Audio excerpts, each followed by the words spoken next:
पण जे गुणवंत आहेत, ज्यांचं सिलेक्शन झालेलं आहे महाराष्ट्र पोलीस दलामध्ये, त्यांचा सत्कार करण्यासाठी एकत्र आलेलो आहोत. त्या ठिकाणी मला या ठिकाणी बोलवलं, त्याबद्दल मी अकॅडमीचे सर्वांचे धन्यवाद मानतो.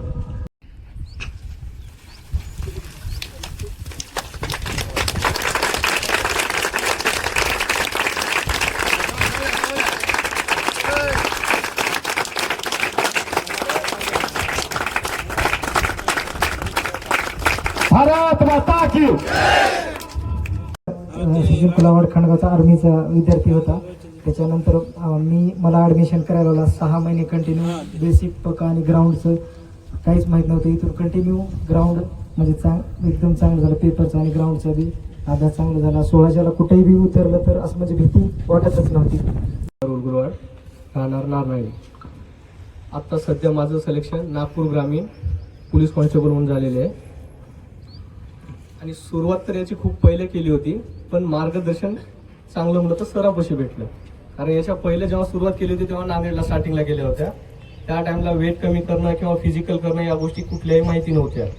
सेल्फ करायचा ट्राय केला, भरपूर अडचणी आल्या, वेट कमी होत नव्हतं, त्याच्यामुळे ग्राउंड सुद्धा येत नव्हतं. सगळ्यात पहिलं स्टार्टिंगला ग्राउंड मारलं होतं मी.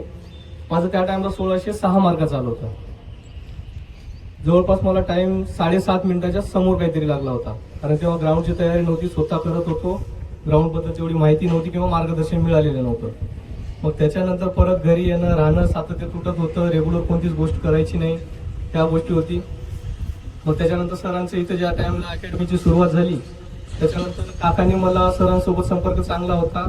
काकांशी संपर्क साधला सरांनी. मग ते मला वारंवार हॉटेलला भेटत होते खाली.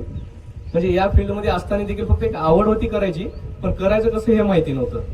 मग सरांनी स्वतः काकांशी बोलले गेले. मग त्यांनी सांगितले की इथे ठेवा माझ्याजवळ, मी बघतो, लक्ष देतो सगळं. त्याच्यानंतर मी आणि माझ्या सोबतचे 2-3 मित्र आहेत, त्यांनी एक साथ आम्ही इथे ऍडमिशन घेतलं. सराजवळ राहिलो.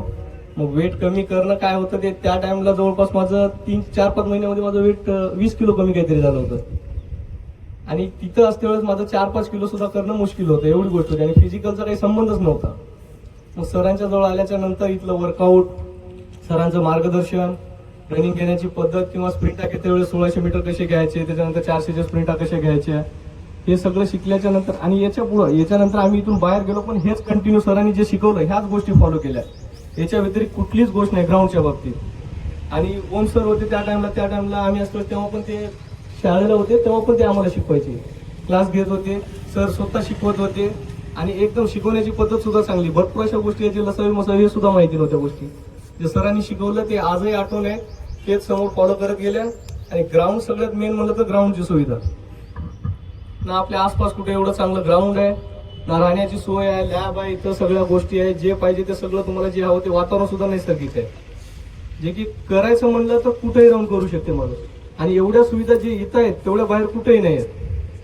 कुठेही जा तुम्ही, लातूर जा, नांदेड जा, आम्ही प्रत्येक ठिकाणी फिरून बघल्या, सगळीकडे राहिलेले आहे. मी तर पुण्यापर्यंत गेलो होतो, पण इथं जेवढी सुविधा आहे तेवढी कुठंच नाही आहे पाहिजे. सगळ्या लॅबची वगैरे सुविधा आहेत, या गोष्टीचा फायदा घ्या. आणि 3-4 महिन्यामध्ये सक्सेस भेटत नाही. आम्ही सुरुवात केलेली आहे 2017-18च्या टाइममध्ये, पण सातत्य नव्हतं. काही गोष्टी तुटल्यामध्ये मध्ये करायचं म्हणून करायचं, बस मध्ये सोडून द्यायच्या, ह्या गोष्टी चालल्या. त्याच गोष्टीचा फायदा झाला आणि आज त्याच्यामुळे सिलेक्शन झालं. माईक कधी असं बोलता येईल सुद्धा वाटलं नव्हतं, पण हा टाइम येईल का नाही येईल असं वाटत होतं.